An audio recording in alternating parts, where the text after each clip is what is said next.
This is KWIK, KWIK, the voice of the San Fernando Valley in Burbank. 'Twas the night before Christmas, and all through the house, not a creature was stirring, not even a mouse. The night before Christmas is the caption on Alan Gwynn's showroom window, where displayed in true Walt Disney fashion and in the theme of Pinocchio are 154 different characters depicting a child's dream the night before Christmas. Alan Gwynn, Glendale Chevrolet dealer, invites you to bring the children and view this extraordinary window display, illuminated every night until New Year's, at Alan Gwynn's Chevrolet Corner in Glendale, where San Fernando crosses Brand. The entire organization of Alan Gwynn extends to all of you a very Merry Christmas and a happy driving New Year.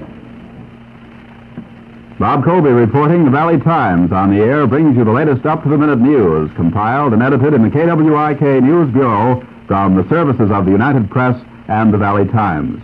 Now the news. Hundreds of unemployed people in Naples, Italy went to get their Christmas present, or Christmas allowance, rather, from the government today. But many of them thought the allowance was so small they threw it back in the faces of the clerks. This question of the size of the unemployment Christmas allowance was one of the big issues of last week's general strike in Rome, led by communists. After refusing to accept their allowances today, the Neapolitans grew surly. They tried to storm the government office building just off the Naples City Square. Some 200 police reinforcements came tearing to the scene in jeeps and command cars. At first, the police fired over the heads of the crowd, and then they pumped their bullets into the crowd. Somehow, revolvers appeared in the hands of some members of the crowd. When the shooting was over, 2 civilians and 3 policemen were lying wounded on the streets.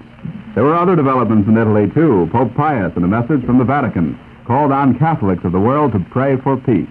His message, which warned against class hatred, was believed to be the papal answer to unrest, which has been spreading through Italy.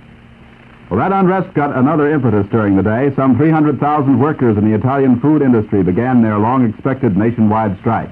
Spokesmen for labor and management are believed to be meeting now in hopes of reaching a settlement before the walkout can spread. So far, bakeries, meat suppliers, and dairies are not affected by the strike. Back in Washington, President Truman has delivered a message to the Italian people through Premier de Gasperi. The president says Americans are heartened by what he calls Italy's defense of liberty and democracy. The message is an answer to one sent by de Gasperi when the last United States troops left Italy a week ago. In Jerusalem, Arab Legion guards have shot and killed a Jewish police sergeant inside the British Army's central barracks. The Legionnaires, soldiers loaned to Palestine by Transjordan, said the sergeant fired 5 shots at them. Earlier, a fresh Jewish attack on Arabs brought death to 1 Arab and badly wounded another. French Foreign Minister Georges Bidault has reported to a National Assembly group on the failure of the Big Four conference this week. Like Britain and America, he put the blame on Russia. In Berlin, the German Christian Democratic Party says the Russians have ousted party chairman Jacob Kaiser from his office in the Soviet zone. Kaiser has issued a statement charging the Soviet administration with violation of the Potsdam Agreement. He says the Russians acted in the face of overwhelming opposition by German political leaders. The death toll in an ammunition depot explosion in Switzerland early today now stands at 9. 4 of 5 persons are missing, and an undetermined number were injured when the depot blew up deep inside a mountain in southern Switzerland.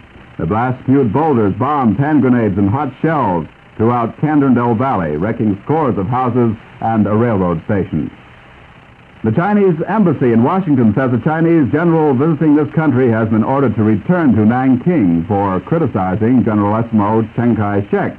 The general is Feng Yu-Siang, who came to the United States last year to report on water conservation projects for his government. Republican Senator Irving Ives of New York has urged that voluntary food gifts to Europe be continued through the winter. Ives spoke in New York this afternoon at ceremonies preparatory to the departure of the last scheduled friendship cargo for Italy. The SS Friendship train is scheduled to sail tonight with 5 million pounds of food gathered from all parts of the United States. Now for national briefs, the wreckage of a small plane which had been missing on a flight from St. Louis to Indianapolis was found today near Terre Haute, Indiana. All 4 persons aboard were killed. The pilot charged with flying an American Airlines passenger plane upside down last October 8th has rested his case before a civil aeronautics examiner in Los Angeles. For any witnesses, he faces possible loss of his license. In Washington, President Truman has accepted the resignation of John Fahey as chairman of the Home Loan Bank Board. The president immediately named William Divers for the job. Divers has been first assistant administrator of the National Housing Agency. And so goes the news. Here's a very important announcement for the young people of the San Fernando Valley. The Valley Times has introduced a sparkling new...